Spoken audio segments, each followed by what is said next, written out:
Bueno, muy buenas tardes a todos y a todas. Tal cual lo anunciamos oportunamente esta mañana, aquí estamos y tal cual también lo dijimos el 2 de diciembre del 2019, o sea, hace exactamente 3 años, la condena estaba escrita. No es que en aquella oportunidad fuéramos clarividentes ni adivinos, era algo mucho más sencillo. Si una causa en la cual un juez, el doctor Julián Ercolini, el inefable Julián Ercolini, se había declarado incompetente luego de una denuncia de diputados de la oposición por obras realizadas en la provincia de Santa Cruz y la enviara a Santa Cruz y luego, 8, 9 años después y más también, cuando llega el gobierno de Mauricio Macri, la resucita como por arte de magia ante una denuncia de Iguacel y las 51 o 49 obras que había mandado al sur porque era incompetente para investigar, las trae de nuevo e inclusive después de que habían sido analizadas, juzgadas y sobreseídas como él había indicado en el sur y sobreseídas y las vuelve a traer pese a la cosa juzgada, está claro que cuando hace todo eso un juez, y ese juez, porque bueno es reconocer que tampoco estuvo solo, es ratificada esta conducta por todas las instancias superiores hasta la Suprema Corte de Justicia, está claro que la idea era condenarme, como finalmente hoy lo hicieron. Lo raro de la condena de hoy, además, que es por administración fraudulenta. Yo quiero, y no quiero detenerme tanto en lo estrictamente jurídico, pero quiero leerle lo que es el artículo 173, que es la aplicación que me han hecho del Código Penal, en su inciso 7, que establece la conducta que se hace responsable de acuerdo al Código Penal. Y dice, escuchen bien, por favor, el que por disposición de la ley, o la tendría que ser, pero bueno, el que por disposición de la ley, de la autoridad o por un acto jurídico tuviera a su cargo el manejo, la administración o el cuidado de bienes o intereses pecuniarios ajenos y con el fin de procurar para sí o para un tercero un lucro indebido o para causar daño violando sus deberes, los deberes están determinados porque cuando uno tiene a cargo por ley, por acto jurídico o por cualquier otra resolución el cuidado de bienes o la administración de algo, cuando uno no utiliza ese cuidado, viola su deber. Bueno, como ustedes me habrán escuchado durante los alegatos, oportunamente, probé absolutamente, y así lo hizo también nuestra defensa a lo largo de todo el juicio, que de acuerdo a la Constitución, yo no tengo el manejo ni de las leyes del presupuesto que son aprobadas por diputados y legisladores, porque lo curioso además que dicen que el delito lo cometí a través de la sanción de leyes y en la ejecución y administración del presupuesto de la Nación sobre obras ejecutadas en la provincia de Santa Cruz. Yo no legislo, no sancioné las leyes de presupuesto, esos fueron los diputados y los senadores. Y tampoco el presidente de la República, de acuerdo a lo que establece el artículo 99 de la Constitución, tampoco administra y ejecuta el presupuesto. Quien ejecuta y administra el presupuesto, o sea, reitero, quien por disposición de la ley, de la autoridad o por un acto jurídico tuviera a su cargo el manejo, la administración o el cuidado de bienes o intereses pecuniarios ajenos, en este caso los recursos del presupuesto nacional, es responsable. El presidente de la Nación, en este caso la presidenta, no es responsable de la ejecución y administración del presupuesto, porque después de la reforma del año 94, quien tiene la responsabilidad, el deber jurídico, o sea, que puede ser demandado si incumple ese deber, de administrar y ejecutar el presupuesto de la Nación Argentina, es la figura del jefe de gabinete. Curiosamente, en este juicio, los jefes de gabinete solo declararon como testigos. Y esto no significa que quiera decir que ellos tienen responsabilidad alguna, porque a lo largo de todo el juicio también se probó que ninguna de las aseveraciones, de las mentiras que dijeron los fiscales Luciani y Mola en su alegato histriónico, eran ciertas, a punto tal que cuando les tocó replicar cada uno de los hechos, no de las opiniones, cada uno de los hechos, de los documentos, de las pericias, de los testimonios que se desarrollaron durante todo el juicio, no pudieron replicar nada. Es muy simple. Se pueden mentir sobre opiniones, pero cuando se demuestran los hechos que esto es mentira, no pudieron replicar absolutamente nada. Pero esta condena, compatriotas, no es una condena por las leyes de la Constitución, o por las leyes administrativas, o por el Código Penal. Esta es una condena que tiene su origen en un sistema que yo muy casi ingenuamente diría, en aquella vez el 2 de diciembre del 2019, hablé de lawfare. Ahora últimamente he también rescatado el concepto de partido judicial, tal vez por una suerte de deformación juvenil, muy lectora, muy de teorizar, muy de analizar. Y esto es mucho más simple. Esto no es ni lawfare, ni partido judicial. Esto es un Estado paralelo y mafia judicial. Y la confirmación de la existencia de un sistema paraestatal, de un sistema donde se decide sobre la vida, el patrimonio y la libertad del conjunto de los argentinos y que está por afuera de los resultados electorales, lo tuvimos precisamente este fin de semana. Ayer el presidente de la República, en una cadena nacional, hizo mención a algo que tomó estado público, por así decirlo, o tal vez estado en las redes. Yo estaba en Calafate. Y comencé a recibir mensajes acerca de un sitio de internet en el cual se publicaron los chats de un conjunto de personajes sobre un hecho que había tenido lugar el día 17 de octubre, qué sé yo, no sé, son esas casualidades de la vida, esa fecha tan histórica para nosotros. Bueno, esto era un viaje en un avión privado a la estancia de Joe Lewis en Lago Escondido. Es el ciudadano británico que tiene secuestrado el Lago Escondido para todos los compatriotas, pese a las leyes vigentes que hay en materia de posibilidades que los extranjeros tengan tenencia o sean propietarios de tierras en zonas limítrofes. Ya vamos a hablar también de eso porque tiene que ver con los protagonistas de los que viajaron y de lo que pasó.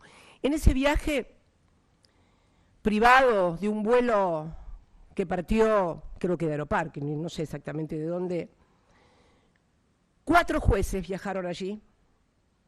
¿Y por qué importa acá en esta causa? Ahora lo van a ver. Los 4 jueces fueron Maíquez, Juan Maíquez, que es un juez de casación, un magistrado de casación puesto a dedo por Mauricio Macri en la casación. Nunca concursó para ese cargo. Lo extrapolaron de la Casación Nacional y lo trasladaron y lo plantaron en la Casación Nacional. Juan Maíquez, recuerden el nombre. El otro era Julián Ercolini. Julián Ercolini es el juez que instruyó esta causa. Maíquez padre, es el padre también del fiscal Maíquez que instruyó también esta causa de vialidad. ¿Ven? Un juez en lo penal económico, Yadarola, juez federal también, y otro Casials. Si uno mira, es como que está todo el fuero federal. El fuero penal de Comodoro Pi, Ercolini, Yadarola, penal económico, Casials, contencioso administrativo.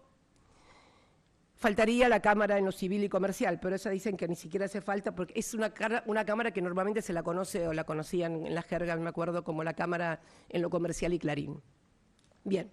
Además iban 2 funcionarios de Rodríguez Larreta, el jefe de gobierno de la Ciudad de Buenos Aires, que era su ministro de Seguridad, Marcelo D'Alessandro, a quien recuerdo muy bien porque fue Marcelo D'Alessandro el que colocó las vallas en mi casa cuando sucedieron los episodios después del atentado. Me vallaron la casa. Él fue el autor de eso. Además de ser el autor de eso, días posteriores al atentado contra mi vida, hizo acciones de inteligencia con la policía de la ciudad que sacaban fotos a toda la gente que entraba y salía y a la propia custodia del edificio de Juncal y Uruguay. Es también, claro, por sus características, el que controla la seguridad, o sea, vendedores ambulantes, etcétera, que van por toda la ciudad. Recuerdan, ¿no? La banda de los vendedores ambulantes que finalmente terminaron atentando contra mi vida. Y también lo acompañaba otro funcionario, el jefe de los fiscales,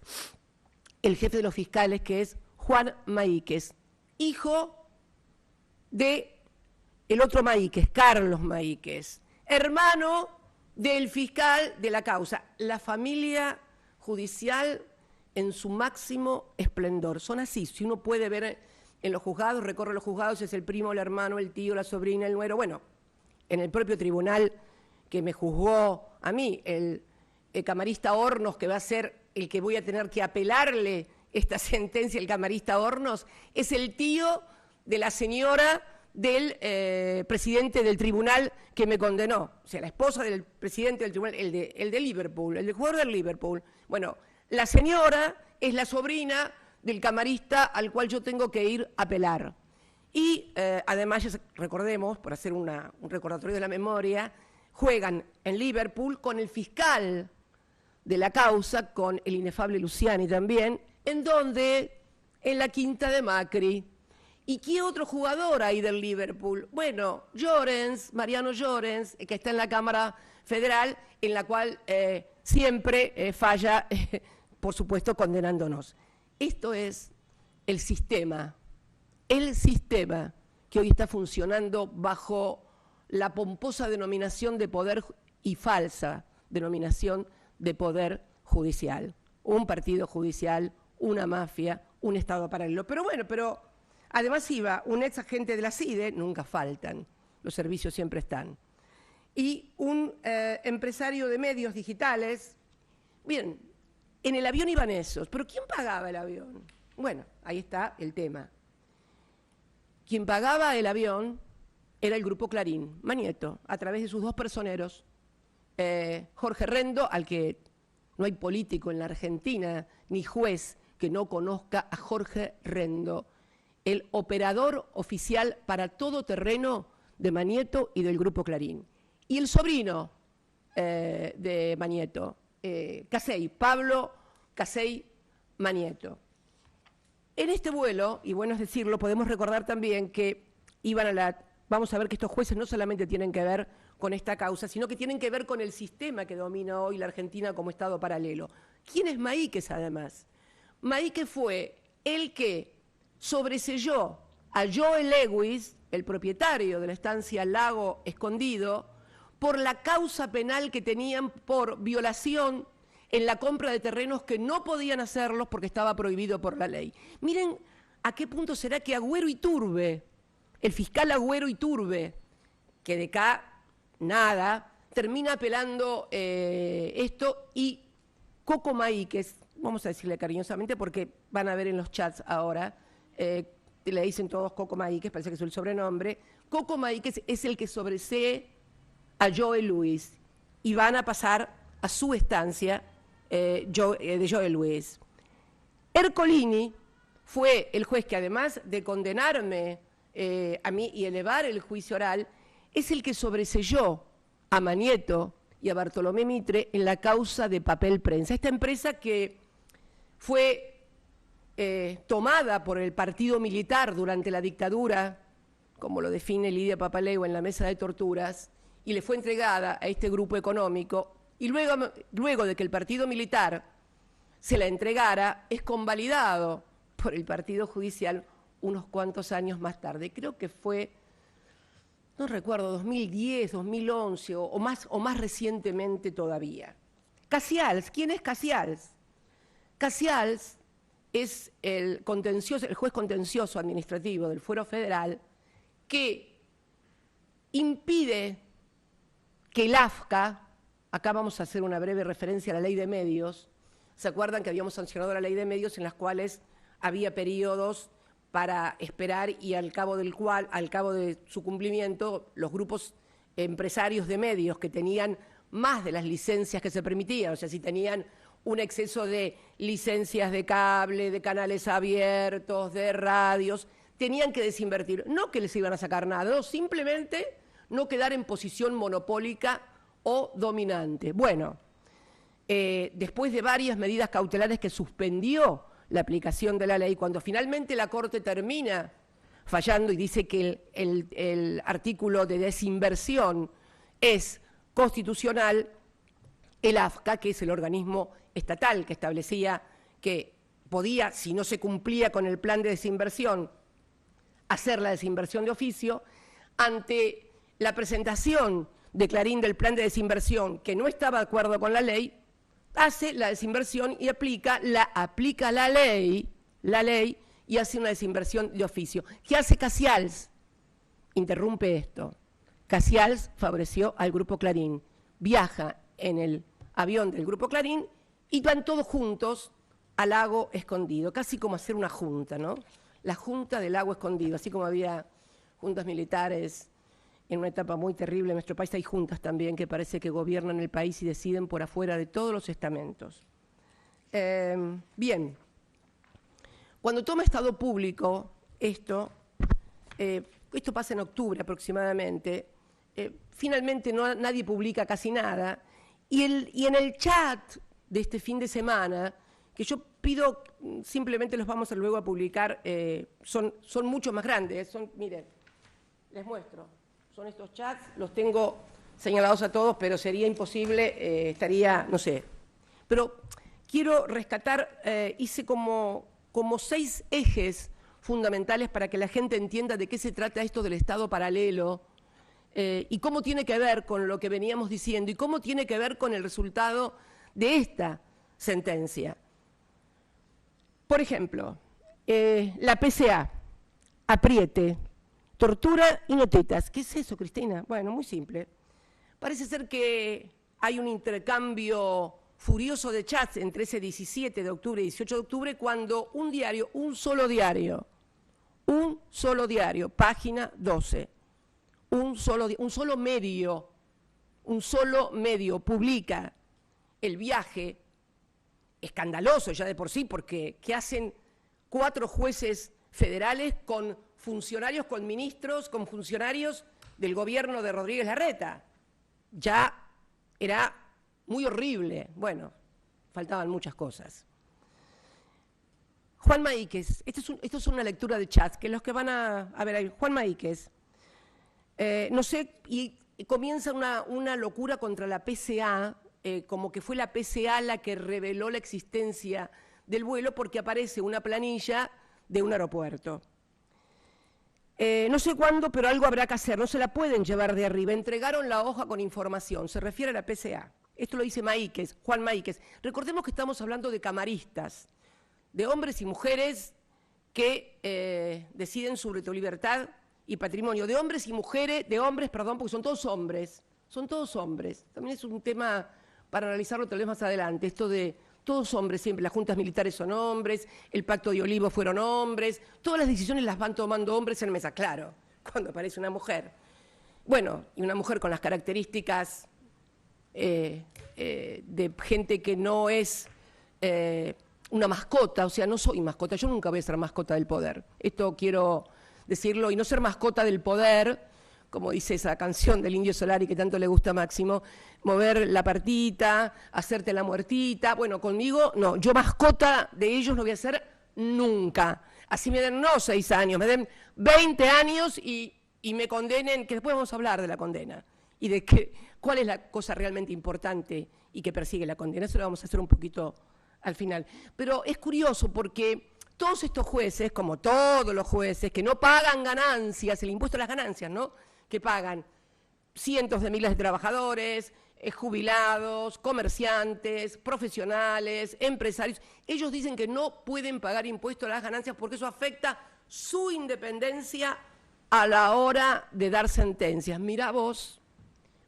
qué bárbaro. Resulta que pagar impuestos limita su independencia, pero subirte al avión de Clarín, garpado por Clarín, yéndote al lago escondido, un ciudadano británico que está violando las leyes de la República Argentina, eso no afecta a la independencia de las leyes. Eso es, no sé cómo lo llamarán, busquen ustedes un nombre. Yo ya se lo puse, mafia absoluta. Bien,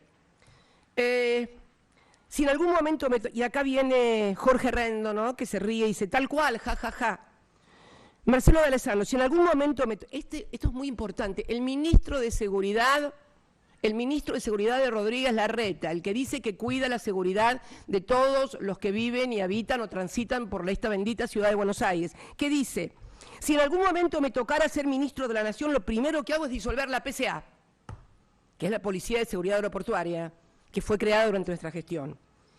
Pablo Yadarola, juez. Glinsky es parte del paisaje de mi trabajo. Claro, él es de la penal económico. Contrabando, cosas que suceden económicos en los aeropuertos, él es. Entonces, escuchen lo que dice el juez. Glinsky es parte del paisaje de mi trabajo. Estoy seguro que nos volvemos a cruzar en cualquier momento. Decime si no es una amenaza. ¿Y qué le contesta D'Alessandro? Dame el gusto de ir a buscarlo con un patrullero nuestro que lo hago cagar. Discúlpenme en el término, pero es lo que está escrito. Esto es lo que dice el ministro de Seguridad.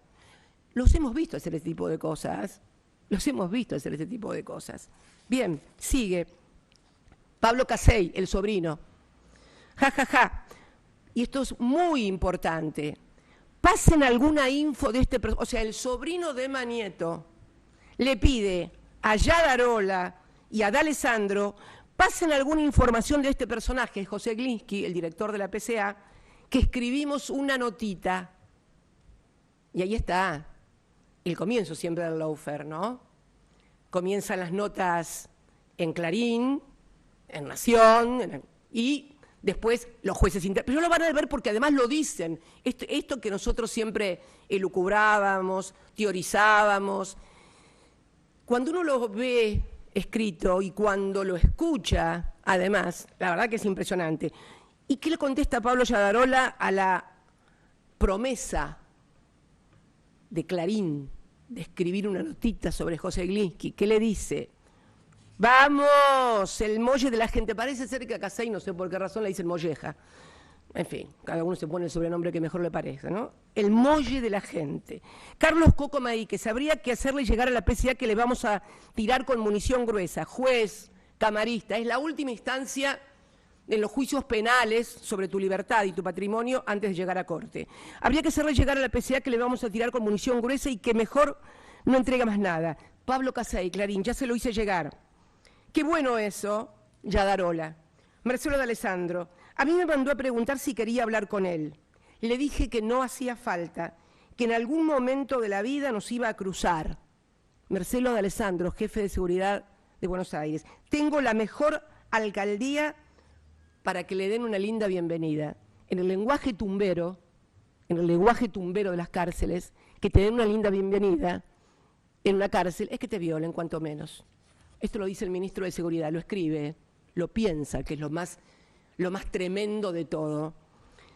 Pablo Yadarola, problemas para Glinsky. ¿Por qué? Porque aparece una nota en Clarín sobre el problema del celular que se borró, de Sabac Montiel, el que me quiso matar, y entonces comienzan a decir que la culpa la tiene la PCA y no la federal. Bueno, problemas para Glinsky, dice Yadarola. Marcelo D'Alessandro, me llegó por ahí que tiene problemas con una denuncia por abuso sexual. Habría encubierto al abusador. Marcelo D'Alessandro, no va a ser un buen fin de año para Glinsky, me parece. Cuando yo pensaba esto, digo, ¿qué habrán escrito cuando hacían cosas contra mis hijos, contra Florencia, contra mí? Se me empezó a cruzar todo eso por la cabeza, ¿no? Y también sobre mí, obviamente, pero bueno, yo ya tengo el cuero duro. Pablo Yadarola, parece que no va a estar tan tranquilo. Eran raras las filtraciones y la sobreactuación de la PCA respecto del borrado del teléfono y cómo lo recibieron. Como dijo Julián con claridad extrema, se refiere a Ercolini, la vida es un espiedo y este muchacho se quiso meter con el rey del pollo, dice Marcelo D'Alessandro. Él se identifica como el rey del pollo. Mira vos, Marcelo, ¿y qué comienza a intercambiarse? Notas. notas de gente al espiedo. Y la última, Julián Ercolini, pobre Glinsky, dice, y hay toda una serie que termina, celular de los copitos, causa, teléfono Glinsky, lista de viajeros, causas por espionaje. ¿Y saben con qué termina lo que hace el juez federal Julián Ercolini refiriéndose a Glinsky, el jefe de la PCA? Un cajón. Hay un emoji, un dibujito de esos que hay, de un féretro, un cajón. O sea, José Glinsky, estás muerto. Pablo Yadarola, jajaja, Pollo Track y El Camino al Espiedo, gran película.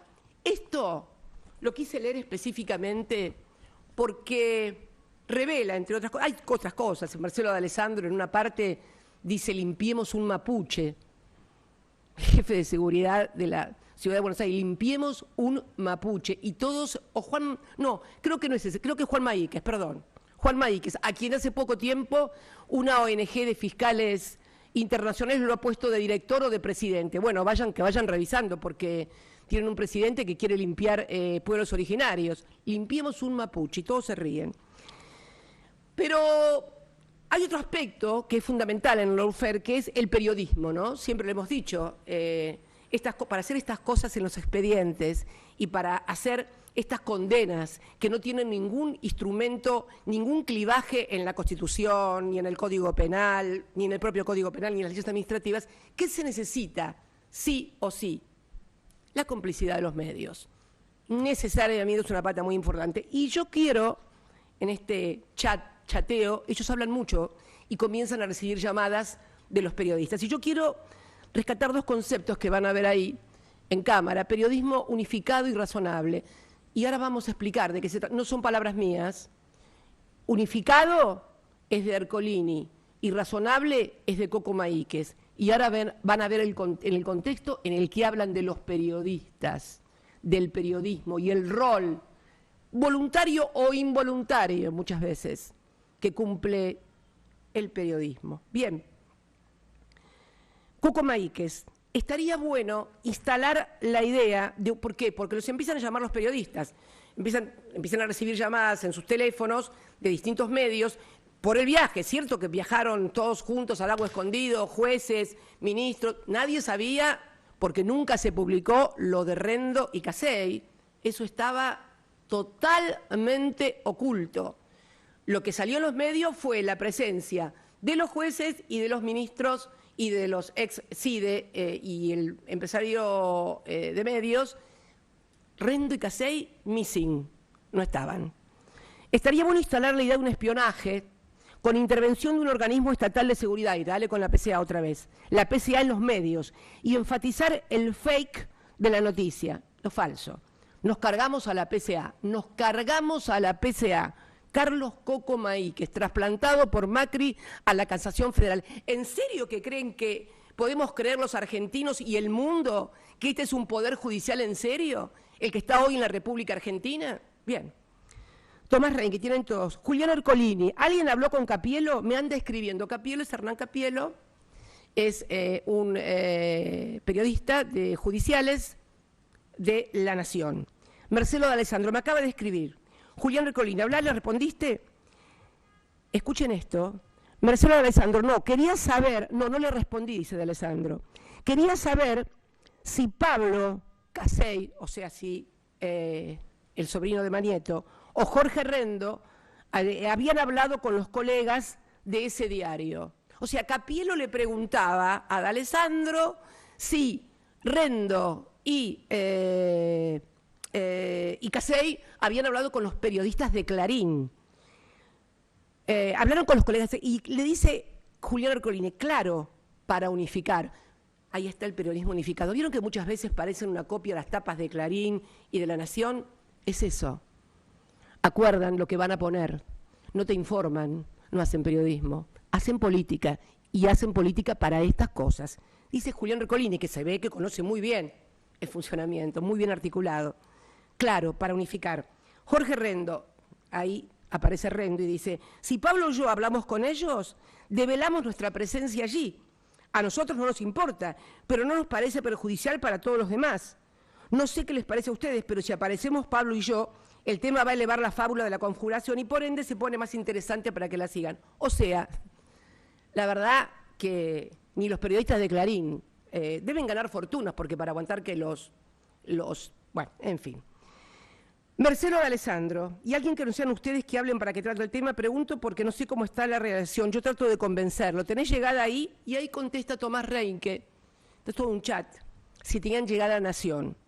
Fernán y José han visitado el lago, pero son muy poco confiables. Fernán es Fernán Saguier, uno de los dueños del diario La Nación. José debe ser José del Río, uno de los editorialistas. Son muy pocos confiables, mean agua bendita. Ya los llamé hace unos días por el tema del fallo, que ahí, esto sí es una incógnita, no sabemos a qué fallo se refieren. Yo los llamé hace unos días por el tema del fallo y miraron para otro lado. No sabemos, pero evidentemente hay acuerdo entre los diarios, hablan de los fallos, lo que van a decir, lo que no van a decir, el empresario de medios. Julián Ercolini, acá quiero que presten atención. Ahora me anda escribiendo Paz, yo creo que hay un audio podemos escuchar el audio de Julián Ercolini refiriéndose al episodio con la periodista de La Nación, Paz Rodríguez Neil, por favor. Sí, puede ser lo de Paz, que pueda ser una vocera, pero hay que organizar bien el discurso, es decir, quiénes estaban, cómo se organizó, cómo se gestó, cómo conseguimos viajar en un avión privado, etcétera, etcétera. Entonces, un poco tendríamos que eso dejarlo bien clarito antes de largar la noticia. Bien. Julián Ercolini, ahora me está escribiendo, bueno, ahí estamos cuando les comenta lo de... Y Coco Maíquez cuando dice eso, ¿les parece mandarle un mensaje a Morales Solá? Wow, creo yo que es Morales Solá porque dice M. Solá. Morales Solá también de La Nación. Bien, Julián Ercolini, coincido con Pablo, pensémoslo y si quieren le contesto Paz Rodríguez, quizás, y esto lo dice ya Darola, quizás nos sirva como vocera involuntaria. Pablo Casial, si acá esto sí una digresión, porque esto ya no tiene que ver con esta causa, pero sí tiene que ver con el sistema. Le dice Pablo Casial, cuando están hablando sobre qué le dicen a Paz Rodríguez Neil de La Nación, porque no sabían qué hacer, si le decían, si no le decían, decirle a Paz, esto es textual como lo que he leído, decirle a Paz de parte mía que lo de Gils Carbó vino a pedírmelo su jefe, Julio, y no lo que escribió su amiguito en el libro La Raíz. Tengo un testigo privilegiado que viajó con nosotros. ¿A qué se refiere esto? Gil Carbó, ustedes lo recuerdan, es Alejandra Gil Carbó, la Procuradora Fiscal de la Nación, que había sido designada con amplia mayoría constitucional como marca nuestra Constitución, y que fue obligada a renunciar por Pepín Rodríguez Simón, que no estaba en este vuelo, porque si no debía ser figura estelar en este vuelo, porque está prófugo desde hace 2 años en Uruguay. Yo estoy acá sentada, nunca me fui de mi país. El amarillo que organizaba la mesa judicial y que organizó la separación de Gil Carbó está prófugo en Uruguay. Julio Saguier, hermano de Fernán, uno de los dueños también, y su amiguito se refiere al periodista Alconada Amón, que escribió el libro de La Raíz. No leí La Raíz, pero seguramente debe tener una versión distinta de por qué Gil Carbó se fue. Bueno, acá lo han notificado que el que pidió que la causa, porque el que dice esto es un juez, es el juez de la causa de la denuncia contra Gil Carbó, Pablo Casials, dice que ese expediente esa denuncia se la pidió Julio Saguier, que termina y culmina bajo las presiones y las amenazas de meterle presa a las hijas con la renuncia de Alejandra Gil Carbó. No tenemos procurador fiscal, sigue el señor que nadie lo votó, porque la procuradora fiscal que era constitucional fue obligada a renunciar durante el macrismo. Esto es el sistema del que estoy hablando y el responsable de la sentencia del día de la fecha. Coco Maíquez, y acá aparece lo de razonable, ¿se acuerdan, no? Hay que unificar el discurso entre La Nación y Clarín, era obra Dixit de Ercolini. Carlos Coco Maíquez, estoy con ustedes y con lo que se avance con el periodismo razonable. Así como escuchan, periodismo razonable. El tercero es encubriendo la dádiva. ¿Qué pasa cuando toma Estado Público esto?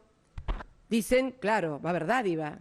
Entonces comienzan a generar cómo pueden disimular que se subieron a un avión y hicieron un tour pagado por una empresa, en este caso Clarín, a la cual ellos habían beneficiado en fallos además. El caso de Ercolini, reitero, con papel prensa, el caso de Casials con la ley de medios, bien, y Maíquez además también con los... No tengo toda la lista de los fallos de Maíquez, pero recuerdo muy bien el de Joe Luis. Bien, y ahí empieza unos chats desopilantes, comienzan, Juan, ¿qué tenemos que hacer? Le preguntan a Maíquez. Depositar 120.000, ahí vos 60, y habría que conseguir las facturas del lago para tenerlas. Ercolini dice bárbaro, y habría que conseguir las facturas del lago para tenerlas guardadas por si hacen alguna denuncia. Dice Maíquez, Carlos Coco Maíquez, ¿me podés hacer trámite vos, Juan? Yo te doy el cash. Julián Ercolini, son 2 cuentas, ¿no? Pablo Casial, perdón, no entendí, depositamos 120 lucas, alguna de estas cuentas. De Alessandro, ¿conviene transferir? Dice de Alessandro, digo por la fecha, quizás sea mejor un recibo con fecha antidatada. Marcelo, mamita.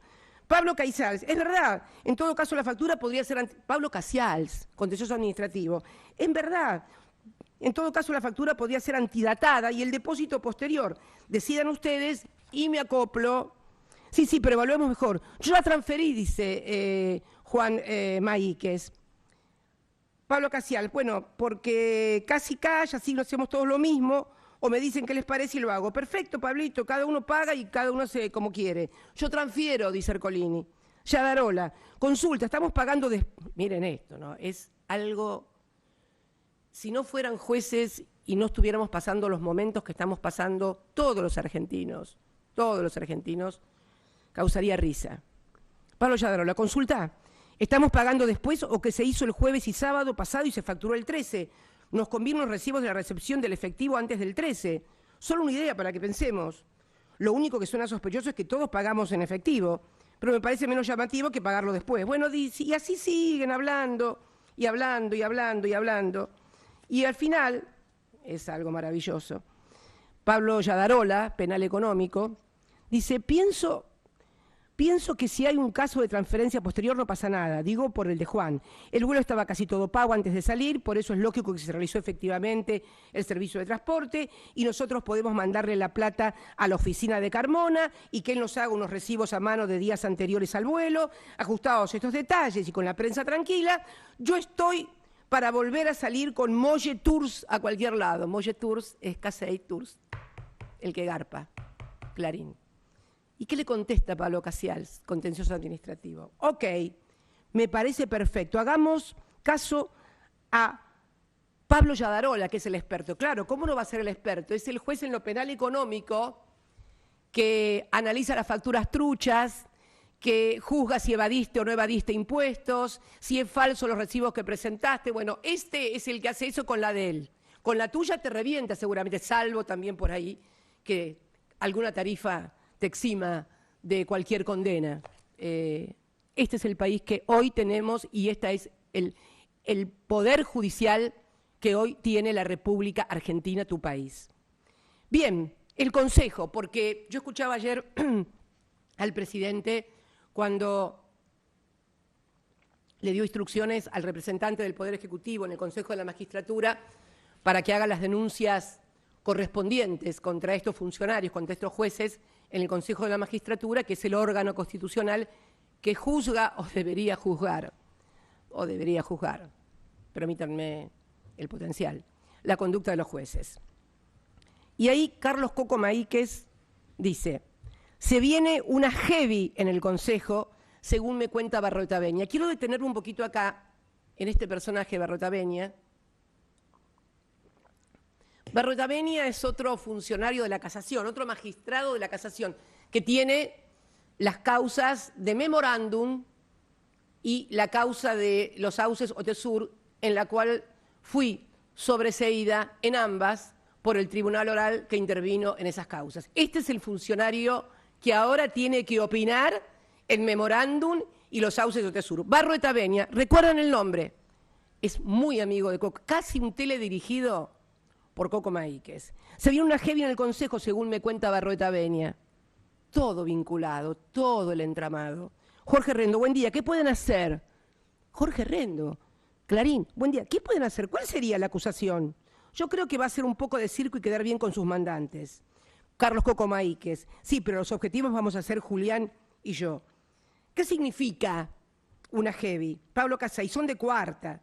Cuando la hagan hay que analizar bien una denuncia penal contra la PCA o que escupa que fue Recalde, se refiere al senador Mariano Recalde, que escupa que fue Recalde el que apretó a la gente para que le den las planillas, se refiere a las planillas de vuelo.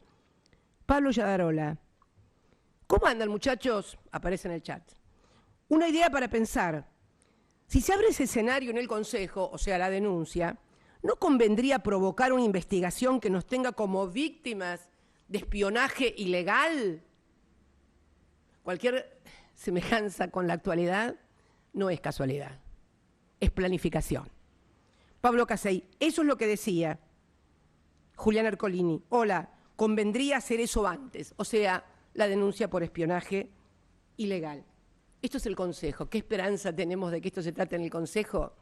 Bueno, después de la intervención del Supremo Rosati, que 16 años después declara inconstitucional una ley, resucita la que estaba vigente hace 16 años por esos milagros de la naturaleza jurídica que solamente suceden en la Argentina, resucitan leyes, se pone él como presidente. Antes se había votado o autovotado como presidente de la Corte, luego cuando consigue ser presidente de la Corte declara inconstitucional la ley y se pone en el Consejo como presidente del Consejo y después dice cómo tenemos que organizarnos los bloques en el Poder Legislativo, en el Senado y en la Cámara de Diputados. ¿Por qué? Porque como no le dieron las mayorías que tenían pensados, porque en la elección del Consejo de la Magistratura, por primera vez el peronismo tiene un representante legal, como es el doctor Recalde, padre, entonces hicieron las cuentas y decidieron que ya no se podía hacer esa conformación del Consejo y que no correspondía Doñate. O sea, lo que pueden dividirse en la Cámara de Diputados no se pueden dividir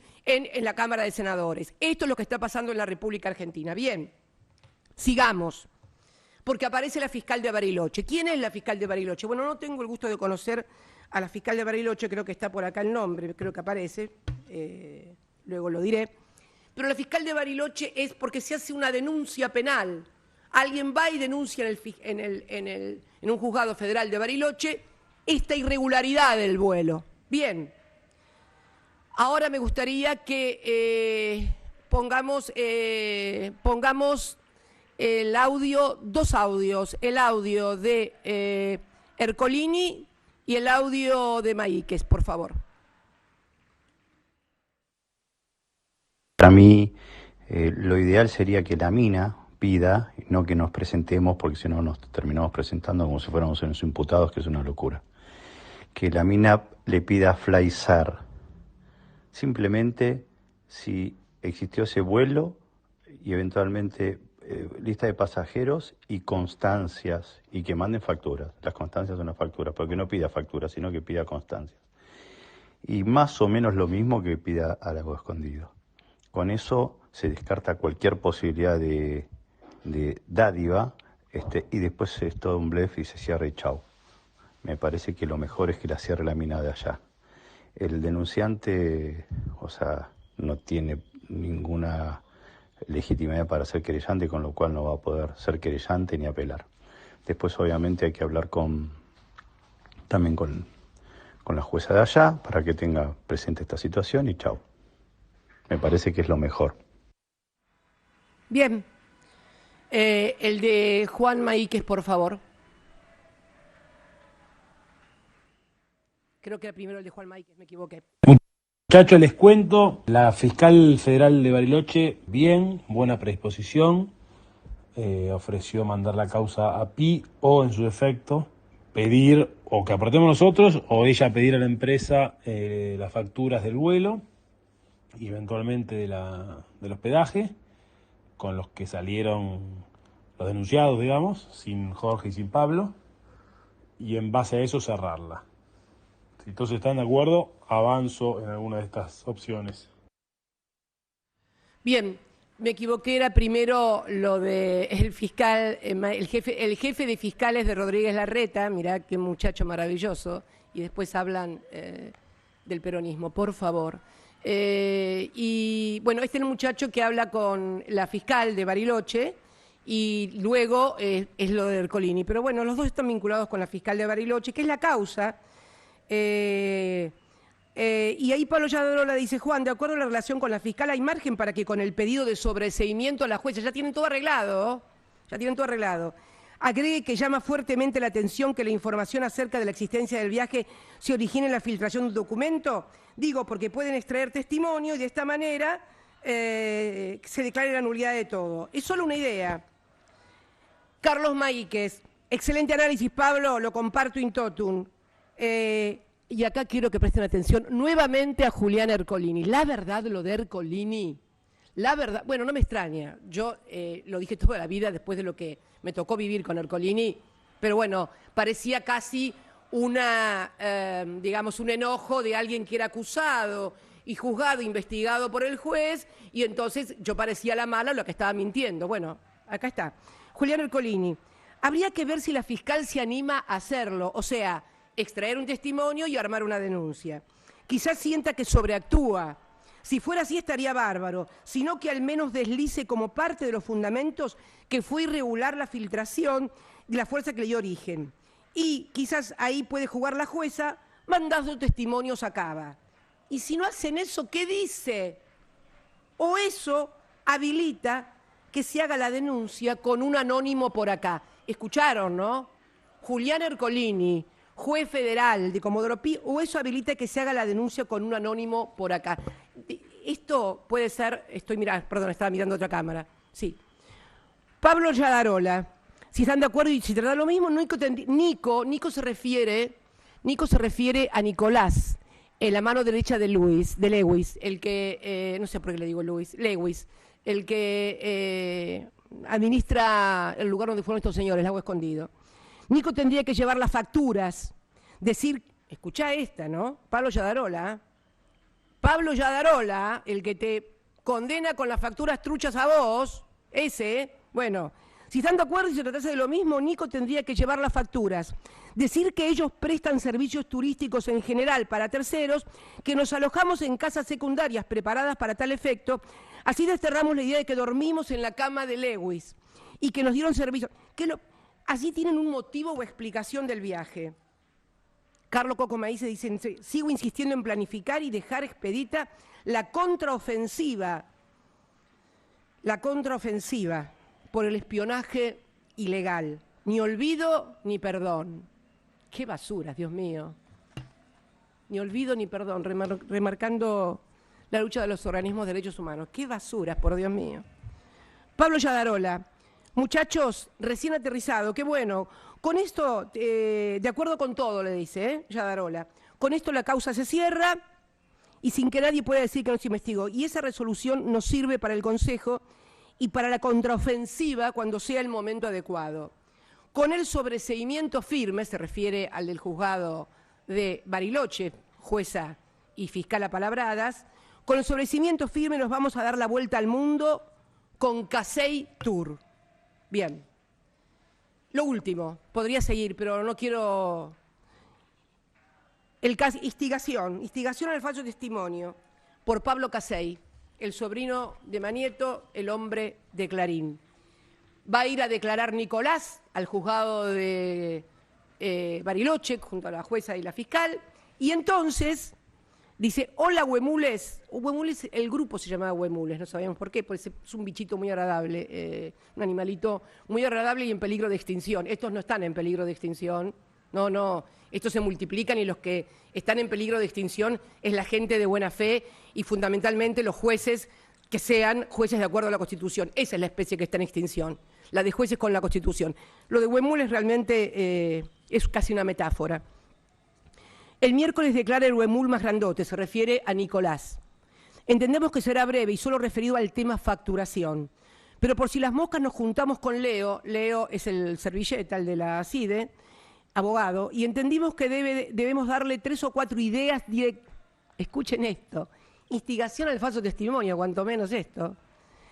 Y entendimos que debemos darle 3 o 4 ideas directrices para que sin dejar de decir, no diga nada. En ese orden quizás le pregunten quien sea contacto para él para realizar el avión. En ese caso, a la primera pregunta podría ser A, que sí elegimos quién como contacto organizador, o B, que no, que su agente es el que se encarga de organizar. A la segunda pregunta, y así siguen. No quiero aburrirlos, no quiero cansarlos. Esto es el Poder Judicial de la República Argentina en articulación con los grandes medios, con las empresas. Y este es el sistema que hoy me condena a mí. Este es el sistema, que es un sistema en el cual no van a tolerar jamás que alguien, como me tocó desempeñar a mí la presidencia de la Nación en 2 oportunidades, no haga lo que ellos dicen. Porque es de público y notorio que Manieto, que Clarín, presionó, tanto durante el gobierno de Néstor. A Néstor le sacaron la fusión, vamos a decirlo con todas las letras. A Néstor le sacaron la fusión de Cablevisión y Multicanal. No estuve de acuerdo con ello, pero el presidente era él. Pero a mí nunca me pudieron sacar Telecom. Al que le sacaron Telecom ni bien asumió fue a Macri. Y después Manieto se da el lujo de decir en un libro totalmente falso que ellos no querían Telecom. ¿Cómo que no querían Telecom? Si fue el motivo de la disputa con esta presidenta cuando me tocó ejercer la magistratura en la Casa Rosada. Esta es la verdad de la milanesa. Por esto me están condenando a mí. Por esto. Este es el sistema que me condena. Pero es un sistema que también, ojo, no creas que es únicamente contra los políticos que no aceptamos. No. Es el que también te cobra lo que quiere del celular, lo que te quiere de internet, lo que quiere de prepagas, lo que quiere de todos los que fijan los precios, los que no podés protestar, lo que tenés que agarrar el ticket y pagarlo, o si no, devolver las cosas del carro del supermercado. Es el poder en la Argentina, el poder económico y mediático que controla en una suerte de Estado paralelo y que coarta permanentemente. Entonces, además, es también un sistema disciplinador. Hay que disciplinar a la dirigencia política argentina, no a los que piensan como ellos, como Juntos por el Cambio, que están de acuerdo que las universidades públicas son un gasto, que todo es que el populismo, que los derechos, que no, que cómo la FJP, que no, que cómo recuperar YPF. No. Hablo fundamentalmente de nosotros, del peronismo, de los que tenemos un compromiso con los derechos de la gente. Ahí me condenan a mí. Me condenan porque condenan un modelo de desarrollo económico y de reconocimiento de los derechos del pueblo. Por eso me condenan. Pero la condena no son los 6 años o la cárcel. La condena real que dan es la inhabilitación perpetua a ejercer cargos políticos electivos, cuando todos los cargos a los que accedí fue siempre por el voto popular. 4 gobiernos en nombre del peronismo ganamos con el apellido Kirchner. En el 2003, en el 2007, en el 2011, y también contribuye a la victoria que obtuvimos en el 2019, cuando nadie daba 2 pesos por el peronismo. Esto es lo que me están cobrando. Esto es lo que y por esto me inhabilitan. Esta es la verdad de la milanesa. La cuenten como quieran. Me gustaría ver después los fundamentos de esta sentencia, pero esta es la verdad. Por esto me están condenando. ¿Y saben qué? Voy a hacer lo mismo que hice el 10 de diciembre del 2015. Me acuerdo cuando Daniel Scioli me vino a proponer que fuera candidata a diputada nacional para darle fuerza a la lista, para acompañar. No voy a someter a la fuerza política que me dio el honor de ser 2 veces presidenta y una vicepresidenta a que la maltraten en periodo electoral con una candidata condenada, con inhabilitación perpetua, con administración fraudulenta por el Estado, a mi administración fraudulenta por el Estado, y a estos, los amarillos, que nos dejaron 45.000 millones de dólares con el Fondo Monetario Internacional, se pasean orondos en los aviones de Clarín. Bueno, no voy a ser candidata. Es más, una muy buena noticia para usted, Manieto. ¿Sabe por qué? Porque el 10 de diciembre del 2023... no voy a tener fuero, no voy a ser vicepresidenta, así que le va a poder dar la orden a sus esbirros de la Casación y de la Corte Suprema que me metan presa. Sí, pero mascota de usted, nunca, jamás, ¿entiende? Nunca, jamás. No voy a ser candidata a nada, ni a presidenta, ni a senador. Mi nombre no va a estar en ninguna boleta. Termino el 10 de diciembre y me vuelvo como me volví el 10 de diciembre del 2015 a mi casa, a la misma casa a la misma casa de donde salí un 25 de mayo del 2003 para acompañar a quien fuera mi compañero. Discúlpenme un poco la emoción, bueno, se me mueven muchos recuerdos y cuando se me mueven esos recuerdos, bueno, me emociono mucho. Bueno, nada, esto es para explicar qué sistema está funcionando en la Argentina. Y la verdad que terminar con la ingenuidad teorizante del lawfare y del partido, no, mafia y Estado paralelo. Eso es lo que está pasando en la Argentina y eso es lo que hoy me condenó a 6 años de cárcel y a inhabilitación perpetua. Esta es la verdadera condena. Esto es lo que querían, la inhabilitación perpetua. Me va a poder meter presa después del 10 de diciembre. Eso sí, siempre y cuando algún empresario, algunos caputos de la vida, no se les ocurra financiar a algunas otras bandas de marginales y antes del 10 de diciembre del 2023 me peguen un tiro. Que eso es lo que usted quiere, presa o muerta. Pero bueno, nada, muchísimas gracias y tengan todos muy buenas tardes y discúlpenme un poco la vehemencia, pero la verdad hay cosas que todavía me siguen indignando. El día que no me indignen más será porque entonces ya dejé de hacer política. Muchas gracias y buenas tardes a todos y a todas.